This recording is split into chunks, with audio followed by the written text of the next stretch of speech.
permis de venir dans sa présence, je le bénis beaucoup. Amen. Amen.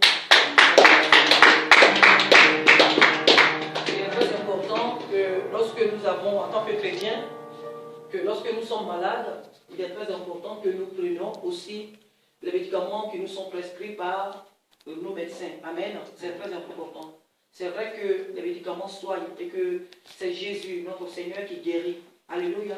Mais nous devons toujours prendre nos médicaments. C'est très important. Nous avons la foi que notre Dieu nous guérit, mais nous devons toujours suivre les prescriptions des médecins que nous avons. Amen. Amen. Que Dieu bénisse sa fille pour la guérison que nous croyons que Dieu a déjà accordée. Amen. Amen. Qui nous donnons encore un témoignage avant. Amen. Je veux remercier Dieu parce que nous soutient de nos imperfections, de nos défauts, et il est toujours avec nous. Amen. Amen. Amen. Que le nom du Seigneur soit béni. C'est lui qui nous soutient dans nos épreuves, dans nos difficultés. La Bible dit que quand nous sommes injustes, lui, il reste juste. Ça veut dire qu'il reste fidèle. Amen. Dieu est fidèle. Dieu est très, très juste. Amen. Et c'est lui qui nous soutient. C'est lui qui a encore permis ce soir que nous soyons dans sa présence et que son nom se soit béni. Amen. Amen. Moi, je lui dis merci pour la grâce qu'il m'a faite ce soir d'être dans sa présence. Vous savez, ce n'est pas donné à n'importe qui d'être dans la présence de Dieu. Amen. En ce moment, beaucoup sont là au dehors, il fait beau. Certaines personnes sont en train de faire des vitrines, des achats, sont en train de regarder la télévision. Certaines personnes peut-être sont au lit, sont en train de se reposer, vaquer à des occupations différentes. Amen. Mais Dieu nous a fait ce soir la grâce d'être dans sa présence, où tu as l'assurance que si la trompette sonnait maintenant, tu seras enlevé. Alléluia. Dans sa présence, la trompette sonne, tu seras enlevé. Sa présence ne veut pas forcément dire être dans une église comme celle-là. Non, mais où que tu sois, si tu es dans la présence de Dieu, tu seras enlevé. Amen. Ce soir, Dieu m'a fait grâce d'être là au milieu de vous. Que son nom soit béni pour ce privilège. Amen. Et je loue son nom aussi pour la présence de chacun d'entre vous. Amen. C'est une grâce pour nos enfants qui sont encore sur les bancs de l'école de venir vraiment dans la présence de Dieu après les cours. C'est très important. Que Dieu vous bénisse, ces jeunes gens. Amen. Amen. Et il y a plus quelqu'un qui a un témoignage? Oui. Alléluia. Je bénis toujours son Saint-Nom. Amen. Pour tout ce qu'il fait à mes enfants au pays. Amen. C'est lui qui les soutient dans tout ce qu'il traverse comme épreuve là-bas. Je tiens à lui témoigner ma reconnaissance. Amen. Amen. Amen. Ce n'est pas facile pour notre soeur Victorine. Amen. Ce n'est vraiment pas facile d'avoir ses enfants loin de soi.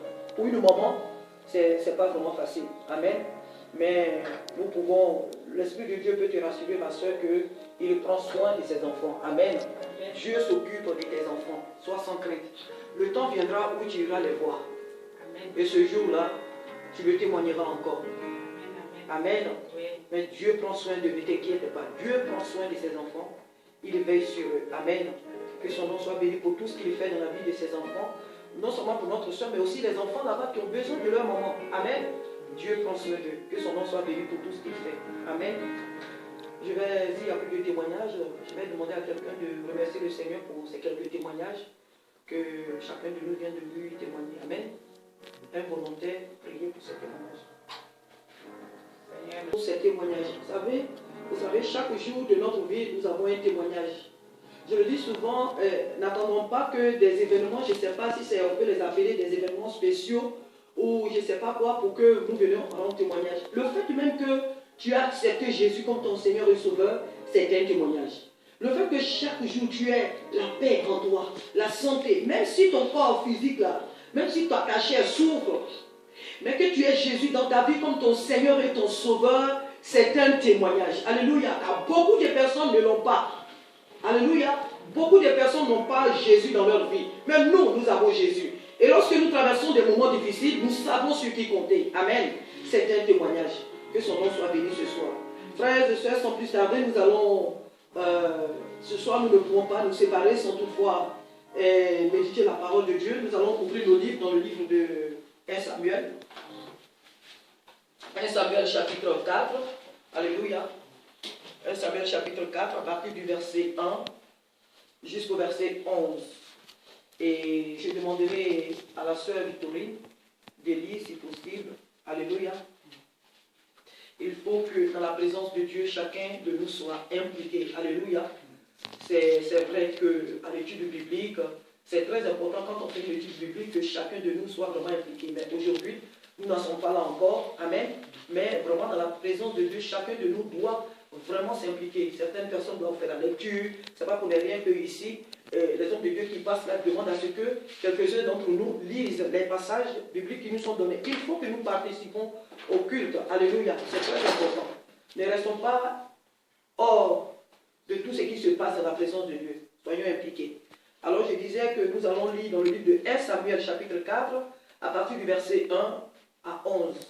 Je pense que c'est... Oui, il est un peu long. 1 Samuel 4. 1 Samuel 4 à partir du verset 1 à 11. C'est la moitié du chapitre. Je lis au nom du Seigneur. Amen. À partir du premier verset, c'est ça? Oui, oui, c'est ça. Verset 1. Premier verset. La parole de Samuel s'adressait à tout Israël.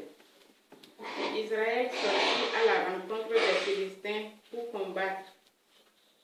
Ils campèrent près d'Ebenezer et les Philistins étaient campés à Afek. Les Philistins se rangèrent en bataille contre Israël et le combat s'engagea. Israël fut abattu par les Philistins qui tuèrent sur le champ de bataille environ 4000 hommes. Le peuple rentra au camp et les anciens d'Israël dirent: pourquoi l'Éternel nous a-t-il laissé battre aujourd'hui par les Philistins? Allons chercher à Silo l'arche de l'alliance de l'Éternel, qu'elle vienne au milieu de nous et qu'elle nous délivre de la main de nos ennemis. Le peuple envoya à Silo, d'où l'on apporta l'arche de l'alliance de l'Éternel des armées, qui siège entre les chérubins. Les deux fils d'Élie, Ophni et Phiné, étaient là avec l'arche de l'alliance de Dieu. Lorsque l'arche de l'alliance de l'Éternel entra dans le camp, tout Israël poussa de grands cris de joie. Et la terre en fut ébranlée. Le retentissement de ces cris fut entendu des Philistins et ils dirent: que signifient ces grands cris qui retentissent dans le camp des Hébreux? Et ils apprirent que l'arche de l'Éternel était arrivée au camp. Les Philistins eurent peur parce qu'ils crurent que Dieu était venu dans le camp. Malheur à nous, dirent-ils, car il n'en a pas été ainsi jusqu'à présent. Malheur à nous, qui nous délivrera de la main de ces dieux puissants? Amen. Ce sont ces dieux qui ont frappé les Égyptiens de toutes sortes de plaies dans le désert. Fortifiez-vous et soyez des hommes Philistins, de peur que vous ne soyez asservis aux Hébreux, comme ils vous ont été asservis. Soyez des hommes et combattez. Les Philistins livrèrent bataille et Israël fut battu.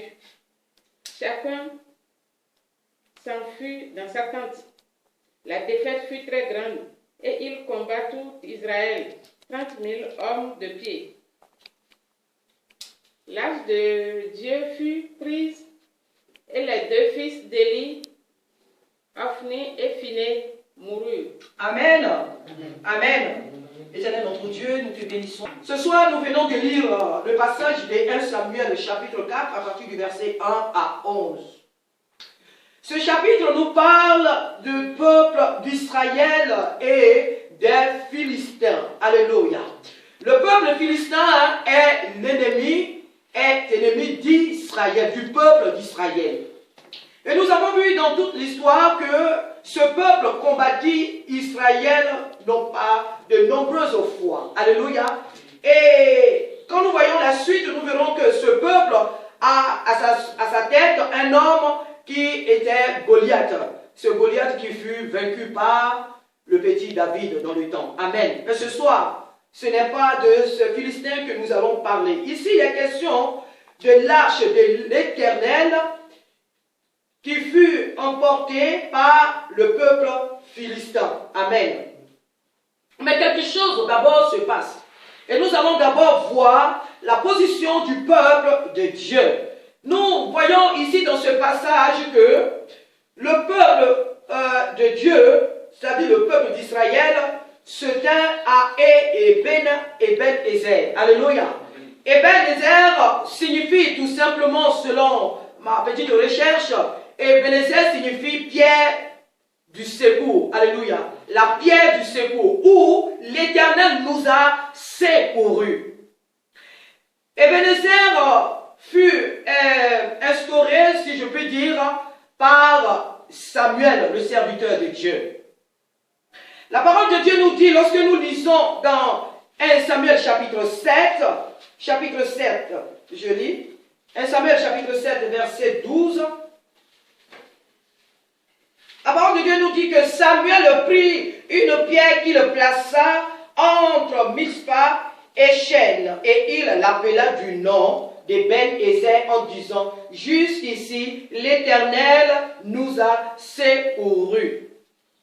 Dans les temps, nous voyons que lorsque les hommes de Dieu étaient en face des situations, ils faisaient des offrandes ou ils faisaient des sacrifices. En un mot, ils traitaient des alliances avec Dieu pour ce qu'ils allaient faire. Donc, ici, cette pierre fut posée et ce lieu fut appelé, cette pierre fut appelée plutôt Eben-Ezer, ce qui veut dire l'Éternel nous a secourus jusqu'ici, ou l'Éternel nous a secourus, amen, ou pierre du secours, comme je viens de le dire. Alléluia. Donc ici, nous voyons que le peuple de Dieu se tient dans une position, on va même dire logique, parce qu'elle se tient dans une position où elle reconnaît, sinon où il reconnaît que l'Éternel est capable de le secourir. Alléluia. Que l'Éternel est capable de le secourir. Donc, le peuple de Dieu, ici, vient se place dans une position de victoire. Mais nous lisons dans ce texte. Et nous voyons que le peuple adverse qui est le peuple philistin, il va se tenir du côté de Aphek. Aphek, comme nous l'avons lu tout à l'heure, qui signifie enclos ou force. Enclos ou force. C'est une ville cananéenne proche de Gisraël. Alléluia. Nous avons lu que, si je reviens au passage numéro 4, la parole de Samuel s'adressa à tout Israël. Israël est sorti à la rencontre des Philistins pour combattre. Il campait près d'Eben-Ezer et les Philistins près d'Ephek. Et les Philistins campaient plutôt à Ephek. Les Philistins se rangèrent en bataille contre Israël et le combat s'engagea. Israël fut battu par les Philistins. Les Philistins qui tuèrent sur le champ de bataille environ 4000 hommes. Le peuple rentra au camp et les anciens d'Israël dirent, pourquoi l'Éternel nous a-t-il laissé battre aujourd'hui par les Philistins? Alléluia. Ce soir, le thème de notre message, c'est la désobéissance qui conduit à la défaite. Alléluia. La désobéissance qui conduit l'homme de Dieu, la femme de Dieu, l'enfant de Dieu, le peuple de Dieu, la désobéissance qui conduit à la défaite. Sinon l'acte, le comportement qui conduit à la défaite. Pourquoi le comportement qui conduit à la défaite. Parce que déjà, lorsque nous lisons un peu plus haut, nous avons vu que ce peuple d'Israël avait pour chef auparavant Élie. Et la Bible nous dit que cet homme de Dieu avait deux fils. Le premier qui s'appelait Phiné ou l'autre Ophni. Ophné ou Ophni. Alléluia. Ces deux fils ont agi d'une manière vraiment abominable aux yeux de Dieu, au point que Dieu d'abord il a averti son serviteur Élie par plusieurs fois. Cet homme n'a pas considéré ce que Dieu lui a donné comme avertissement. Il n'a pas considéré, il a préféré tout simplement qu'ajouter ses fils. Non, ne faites pas ça. Pourquoi est-ce que vous faites ça? Vous savez que ceci, ça... Mais jamais il n'a sanctionné véritablement ses fils pour ce qu'il faisait. Alors, la main de l'Éternel s'est retirée de cet homme. Et la Bible nous dit que Dieu avait pris la résolution d'anéantir la maison d'Élie. De prendre la vie des deux enfants d'Élie. Dieu avait résolu de les sanctionner, de les punir. Ce petit Samuel qui grandissait auprès d'Élie a eu la connaissance en vision de ce que Dieu allait faire. La chose a été décidée, elle était irrévocable. Au point même que Dieu m'a dit dans le passage précédent qu'il n'y a même pas de sacrifice à faire. Rien à faire pour ce que Élie avait posé comme acte. Il n'avait pas de pardon. Dieu n'avait pas, il dit qu'il n'allait pas pardonner ce que Élie et ses enfants ont fait. Donc ici, nous voyons que Dieu n'était pas déjà content de son peuple, de son dirigeant. Dieu n'était pas content pour les hommes qu'il avait établis devant son peuple, pour ce qu'ils avaient fait. Dieu avait résolu de les sanctionner, de les punir, de les écarter de devant son peuple. Alléluia. Et comme Dieu l'avait résolu, qu'est-ce qu'il va faire? Et nous voyons, nous avons déjà lu ici et nous voyons à travers notre Bible que lorsque le peuple de Dieu désobéit à Dieu, qu'est-ce que Dieu fait?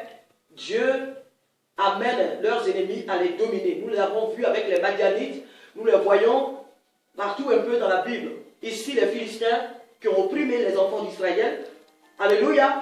Et nous avons vu au cours de l'histoire d'Israël comment Dieu a amené le peuple d'Israël à être asservi par ses ennemis, Nebuchadnezzar et autres. Nous en passons. Alléluia.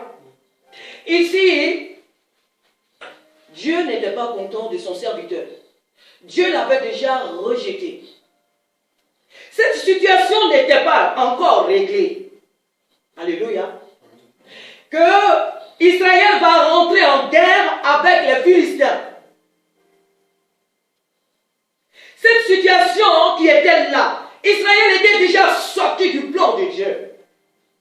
Israël n'était plus dans la vision de Dieu. Car Dieu s'était déjà choisi un homme nommé Samuel. Ce jeune homme était petit, mais il le connaissait. Alléluia. Il le savait. Il avait une communion. Il avait une intimité avec Dieu.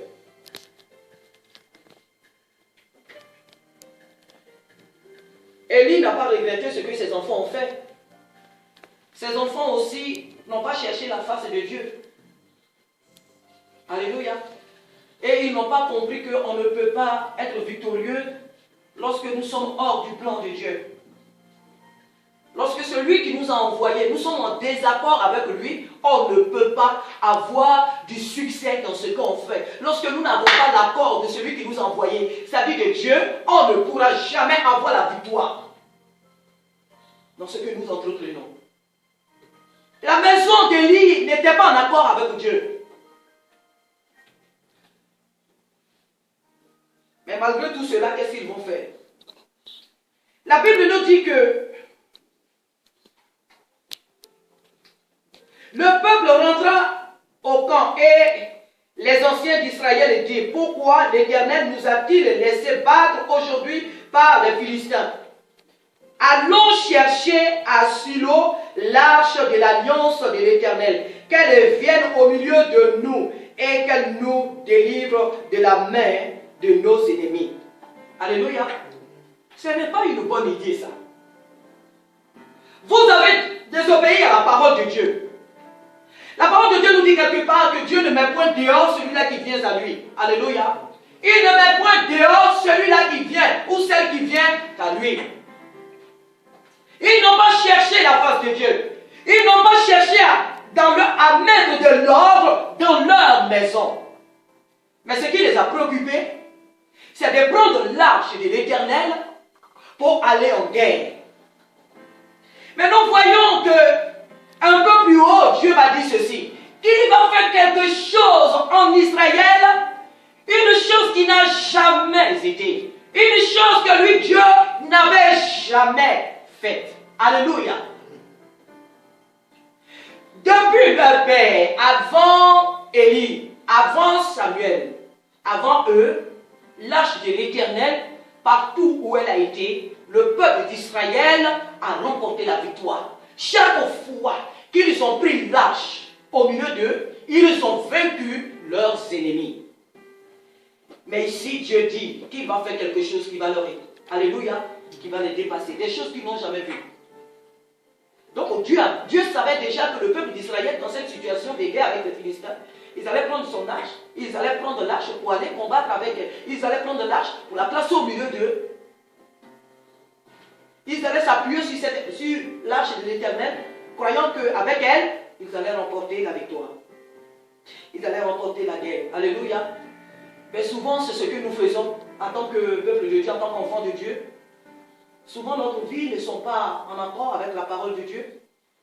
Souvent, Dieu nous demande de faire des choses, nous refusons de les faire. Nous sommes en désaccord total avec la parole de Dieu. Et au milieu de ce désordre que nous vivons, nous voulons que Dieu nous exauce. Mais non. L'obéissance à Dieu vaut mieux que les sacrifices. Ce que Dieu désire, c'est que nous soyons sensibles à sa voix, que nous lui obéissons. Amen. Lorsque nous obéissons à la voix de Dieu, ce n'est même pas nous qui demandons au Seigneur, Seigneur, donne-moi ceci, Seigneur, fais cela. Il sait de quoi nous avons besoin. Il nous le dit d'ailleurs dans Matthieu, je crois, chapitre 7. Dieu nous le dit, il sait de quoi nous avons besoin. Le peuple d'Israël vient à la suite de prendre l'arche de l'Éternel. Lorsqu'il fut battu par les Philistins, ils viennent, ils prennent l'arche de l'Éternel et ils vont le placer au milieu du camp. Croyant que cette arche allait leur donner la victoire. Ils se sont amèrement trompés. Quand Dieu n'est pas d'accord avec toi, il n'est pas d'accord avec toi. Alléluia. Dieu ne fait point exception des personnes. Quand il n'est pas d'accord avec toi dans ce que tu fais, il ne l'est pas. Personne ne peut obliger Dieu de faire ce qu'il n'a pas envie de faire. Alléluia. Le peuple d'Israël donc a pris l'arche de l'Éternel avec eux. Et nous voyons que avant même qu'ils ne prennent l'arche, Israël a tué parmi eux 4000 personnes. Plutôt, les Philistins ont tué parmi eux 4000 personnes. À la suite, ils prennent l'arche. Ils se posent la question, pourquoi est-ce que l'Éternel a permis ceci ou cela? Ils ne cherchent pas réellement à connaître la raison. Ils ne vont pas auprès du serviteur de Dieu qui est Samuel pour dire, Samuel, consulte l'Éternel pour nous. Nous avons été battus par nos adversaires. Nous ne savons pas pourquoi. Consulte pour nous l'Éternel pour savoir ce qui s'est passé, qu'est-ce qu'on a fait, qu'est-ce qui n'a pas plu à Dieu pour qu'il nous livre nos ennemis. Quelle a été notre erreur? Non, ils ne cherchent pas la face de Dieu, mais ils vont soulever l'arche de l'Éternel. Alléluia.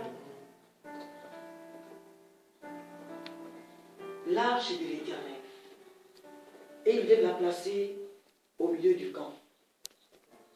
Et lorsqu'ils ont amené l'arche de l'Éternel au milieu du camp, qu'est-ce qui s'est passé? Le peuple d'Israël poussa un grand cri de joie. Parce qu'ils pensaient que déjà là, la victoire était assurée. Au point que la terre sur laquelle ils se tenaient s'ébranla. Alléluia. Et le peuple philistin a entendu ces cris et ils ont eu peur. Ils disent, mais attends, qu'est-ce qui se passe? Ils se sont posé des questions, mais qu'est-ce qui se passe? Alléluia.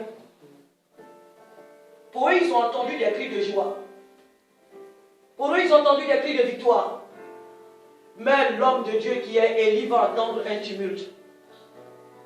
Élie va entendre différemment de ce qui se passe dans le camp. Mais ce n'est pas là ce soir notre message. Alléluia. La désobéissance qui conduit à la défaite. Frères et sœurs, ne nous y trompons pas. Ce qu'un homme aura semé, nous dit la parole de Dieu, il le moissonnera. Dieu ne fait point exception de personne. Lorsque nous faisons des choses qui ne sont pas en accord avec la parole de Dieu, faisons un pas en arrière. Alléluia. Et demandons à Dieu, pourquoi est-ce que dans ma vie telle chose ou telle chose se passe, Seigneur? Pourquoi est-ce que dans tel ou dans tel domaine je n'ai pas la victoire? Pourquoi dans telle ou dans telle chose, Seigneur, je n'ai pas la réponse? Ne jouons pas la sourde oreille pour nous avancer, non. Parce que si nous avançons, nous allons cogner un mur et nous allons nous faire très mal. J'ai le témoignage d'un homme de Dieu dont on m'a parlé, qui avait commencé une œuvre. Et lorsqu'il faisait cette œuvre avec son épouse, les gens ont commencé à un certain temps, les gens venaient et sa maison était pleine. Et puis il fut un moment où personne ne venait. Des années passaient et plus personne ne venait. Et même ceux qui étaient là aussi, quelques-uns sont partis. Et la situation persistait, il ne comprenait rien. Alors un jour, il a dit à sa femme, tu diriges, tu prêches. Mais moi, je vais aller demander au Seigneur. Ce n'est pas la peine de rester là sur l'autel, chaque fois prêcher. Je m'en vais demander au Seigneur ce qui ne va pas. Certainement, il va me répondre. Amen.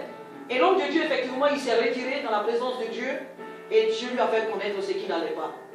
Et quand il est revenu, il a compris là où il y avait le mal et l'œuvre est repartie sur de nouvelles bases. Alléluia.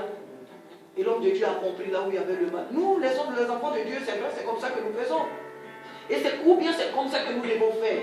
C'est bien beau de prêcher, c'est bien beau de chanter, c'est bien beau d'évangéliser, c'est bien beau de faire telle ou telle chose, d'avoir les activités dans la maison de Dieu. Mais quand il n'y a pas de succès dans ce que nous faisons, attention, prenons du recul et demandons à Dieu qu'est-ce qui ne va pas. Car là où Dieu se trouve, normalement, la victoire, le succès, le progrès est assuré. Sinon, sont assurés. Alléluia. Mais lorsqu'il n'y a pas de victoire dans ce que nous faisons, c'est qu'il y a quelque chose qui cloche quelque part. Alors nous devons faire un pas en arrière et demander à Dieu. Ne faisons pas comme le peuple d'Israël ici a fait. Ophné et son frère n'ont pas cherché à mettre de l'ordre dans leur vie. Et s'ils viennent, ils prennent l'arche de l'Éternel. Et ils vont le placer au milieu du camp, croyant que l'arche allait leur donner la victoire. Non.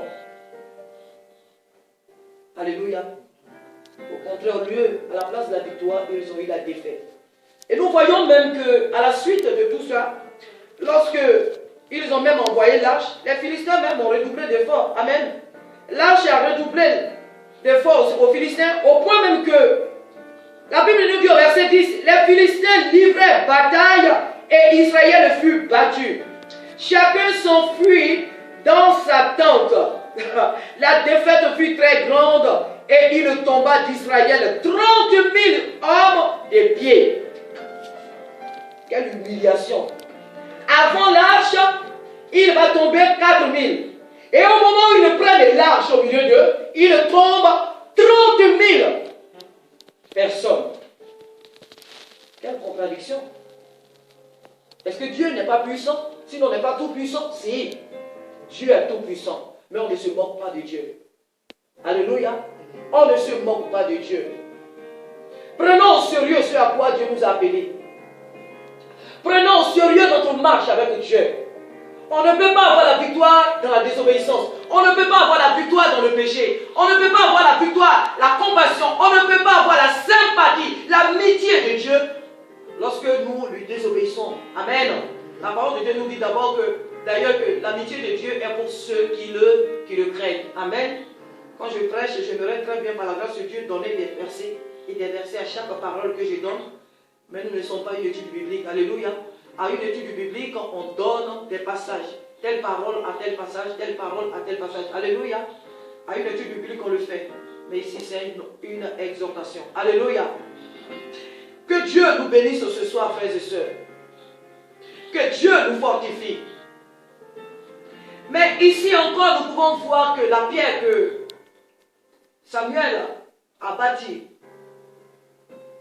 cette pierre de notre temps de grâce, c'est Jésus. Alléluia. Nous voyons dans le livre de Matthieu, sinon dans les actes des apôtres, chapitre 4, 11 à 12. Alléluia. Jésus, la pierre qu'ont rejeté ceux qui bâtissaient. Et nous voyons dans Matthieu chapitre 7, 24 à 25 aussi, nous voyons où Jésus donne l'exemple des deux personnes qui ont bâti leur maison. L'une a bâti sur le sable, l'autre sur le roc. Jésus est cette pierre. Quand bien même que ce peuple d'Israël vient s'installer auprès de cette pierre, et Ben-Ezer, la pierre qui secoue, alléluia, quand bien même qu'ils viennent se placer auprès de cette pierre, c'est la défaite qu'ils prennent. Cette pierre n'a pas pu les secourir, n'a pas voulu, n'a pas pu, mais n'a pas voulu les secourir. Parce qu'ils étaient déjà sortis du cadre. Ils étaient déjà sortis de la vision. Ils étaient déjà sortis du plan de Dieu. Dieu ne se contredit pas. Alléluia. Ce soir, c'est la petite exhortation, je crois que le Seigneur m'a mis à cœur, frères et sœurs. Nous ne pouvons pas avoir la victoire dans la désobéissance. Nous sommes appelés à honorer la parole de Dieu, à marcher selon la parole de Dieu. Si nous voulons avoir des progrès dans notre marche avec le Seigneur Jésus, nous devons, alléluia, nous devons être dans l'obéissance de sa parole. Ne prenons pas l'arche de l'Éternel. L'arche ici peut aussi représenter même les jeunes, les veillées, les activités de l'église que nous faisons. Toutes ces choses peuvent représenter l'arche que nous prenons, croyant qu'en faisant tout ceci, Dieu va nous applaudir. C'est bien beau d'avoir des activités dans l'église. Quoi de plus normal pour un chrétien d'avoir des temps de jeûne et de prière? Mais en dehors des jeûnes et des prières, Dieu te demande de faire une chose. Est-ce que tu es convaincu que là où tu es dans le plan de Dieu? Est-ce que tu es convaincu que là où tu te tiens, c'est là que Dieu veut que tu sois? Est-ce que tu es convaincu que tu as répondu à l'appel de Dieu? Alors, Dieu sera content de toi. Si tu as réellement répondu à son appel, Dieu sera très content de toi. Tu prieras alors et il répondra, nous dit sa parole. Amen. Mais si tu n'es pas là où Dieu t'a mis, tu fais du bruit. Alléluia. Nous voyons que les Philistins qui se tenaient à Aphek, la Bible nous dit qu'ils se tenaient où? Aphek veut dire enclos ou force. On pourrait dire qu'ils se tenaient dans une position peut-être négative. Une force peut-être même diabolique. Mais la désobéissance d'Israël a fait leur force. Alléluia. Parce que nous désobéissons à la parole de Dieu, Dieu amène même notre ennemi à nous opprimer. Dieu amène notre ennemi à nous dominer. Alléluia. Et notre obéissance nous donne au nom de Jésus à vaincre nos ennemis. Mais notre désobéissance rend notre ennemi plus fort que nous. Parce que lorsque nous désobéissons à la parole de Dieu, c'est l'ennemi qui prend le dessus. Parce qu'il est l'auteur, lui, de la désobéissance. Ça veut dire que nous nous plaçons dans le même camp que lui. Alléluia. Mais lorsque nous obéissons à la parole de Dieu, lorsque nous répondons à l'appel de Dieu, lorsque nous sommes là où Dieu veut que nous soyons, alors nous ne pouvons mener qu'une vie victorieuse, une vie chrétienne victorieuse. Nous ne pouvons que réjouir le cœur de Dieu. Israël n'a pas cherché à mettre de l'ordre dans sa vie. Israël n'a pas cherché à se réconcilier d'abord avec Dieu.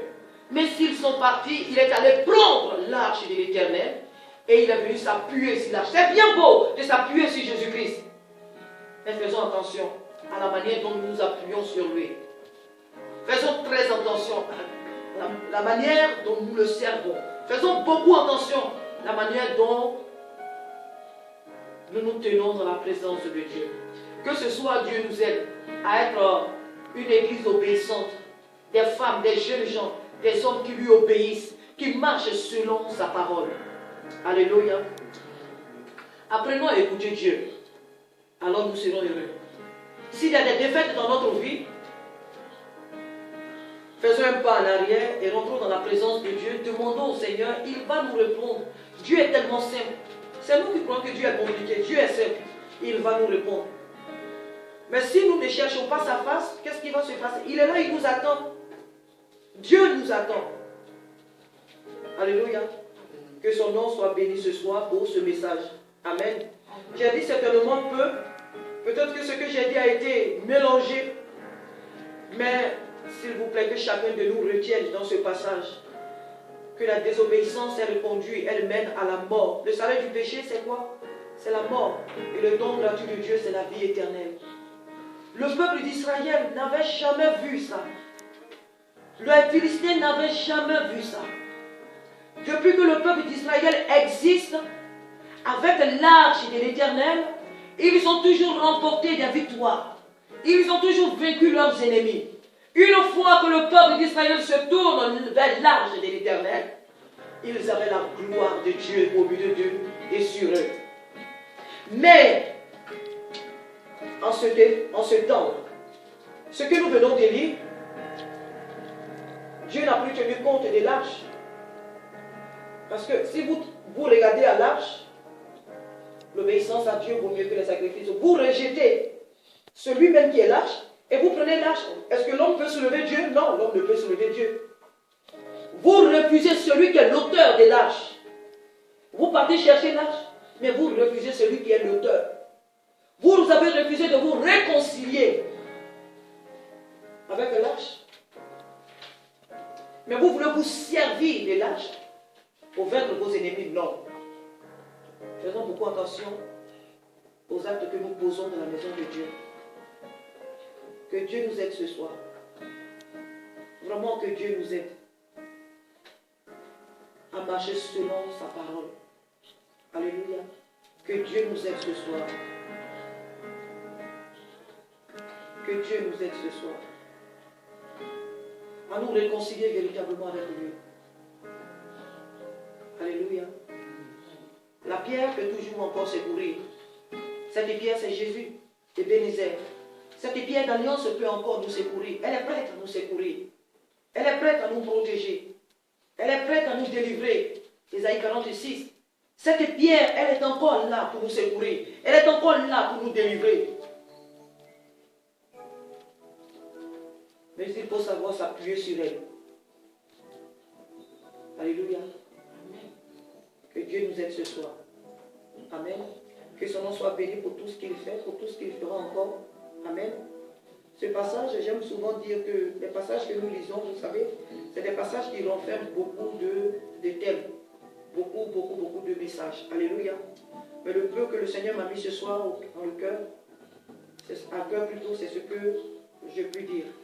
Même là, tout à l'heure, quand je vais finir, je dis, ah, peut-être il y avait ça à dire, pourquoi je n'ai pas dit? Non. Ce que je devais dire, c'est ce que je viens de dire. Alléluia. Ce que le Seigneur a voulu que j'ai dit, c'est ce que je suis en train de dire. Si un homme de Dieu vient ici et lit ce passage, il aura encore d'autres choses à nous enseigner à travers ce passage. Parce qu'il renferme beaucoup d'enseignements. Amen. Mais chez toi, en le lisant, Dieu peut encore te parler. Ayons cette intimité avec Dieu. C'est un grand enseignement qui est là. Alléluia. Dieu avait déjà rejeté Élie et ses enfants. Quand bien même que le Seigneur avait pris la décision de les rejeter, de ne plus coopérer avec eux, de ne plus travailler avec eux, mais ils avaient encore la possibilité de demander pardon, de montrer quand même un acte de repentance, d'obéissance, d'humilité. Parce que les choses n'ont pas été cachées à Élie. Élie a demandé au petit Samuel, qu'est-ce que Dieu t'a dit? Au départ, Samuel ne voulait pas. Et Samuel ne voulait pas parler. Mais lorsque Élie a insisté, Samuel lui a avoué ce que Dieu avait décidé. Et l'homme de Dieu a dit qu'il en soit fait ainsi. Il n'a même pas cherché à s'humilier ou à faire quoi que ce soit, mais il a accepté la décision de Dieu. Alors donc si vous devez aller en guerre, vous partez en guerre, vous ne prenez pas l'arche de Dieu. Mais ils viennent, ils prennent l'arche de Dieu et ils vont la placer. C'était là se moquer vraiment de Dieu. Ils se sont moqués de Dieu. Mais le Seigneur n'a pas aussi tardé de les humilier. Alléluia. Dieu les a aussi humiliés. On ne se moque pas de Dieu.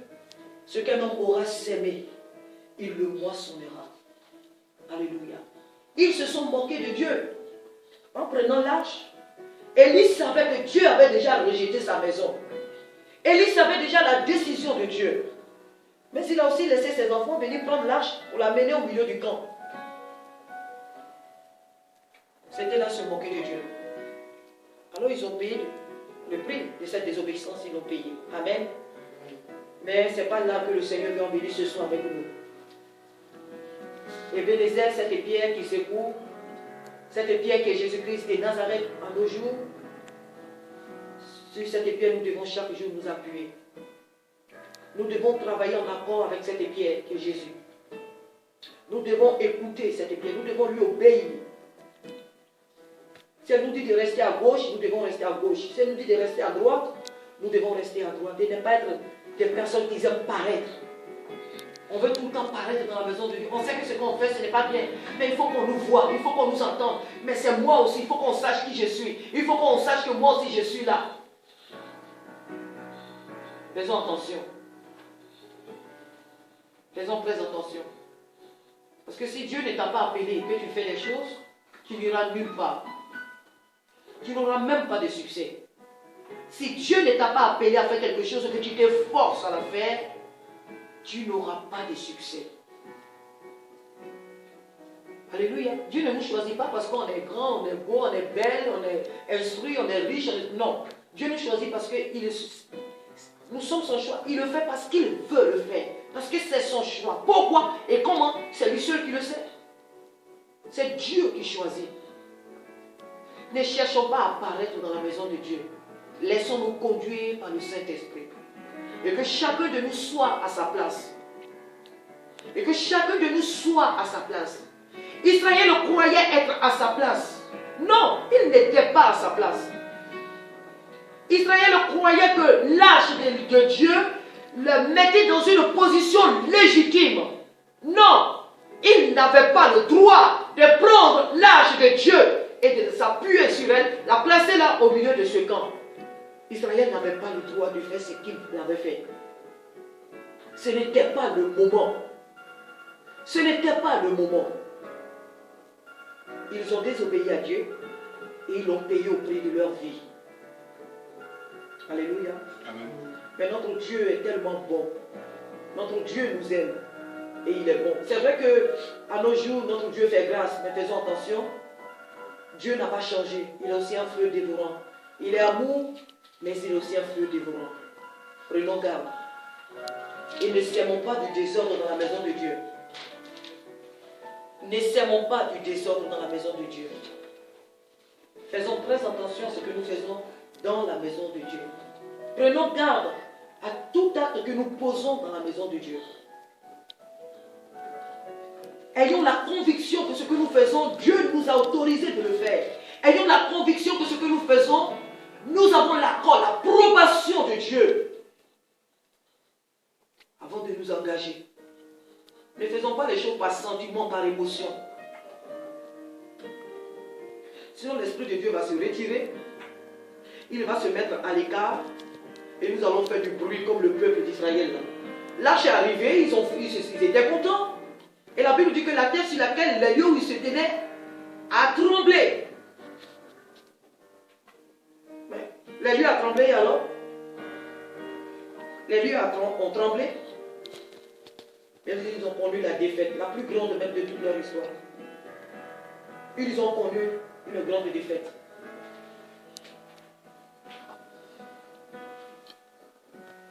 Que Dieu soit béni ce soir pour tout ce qu'il fait. Amen. Jésus nous aime. Et sachant qu'il revient bientôt. Et que chacun de nous se tienne à son poste. Amen.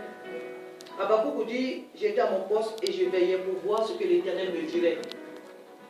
Que chacun de nous soit à son poste. Ne soyons pas des gens assoiffés des postes, assoiffés de ceci, cela. Ayons soif de Dieu. Alléluia. Ayons soif de Dieu, non pas des postes. Ayons soif de Dieu. Ayons vraiment soif de Dieu et non pas des postes. Ayons soif de Dieu. Ayons vraiment soif de la présence de Dieu. Alléluia. Que Dieu nous bénisse ce soir. Au nom de Jésus-Christ. Alléluia. Amen.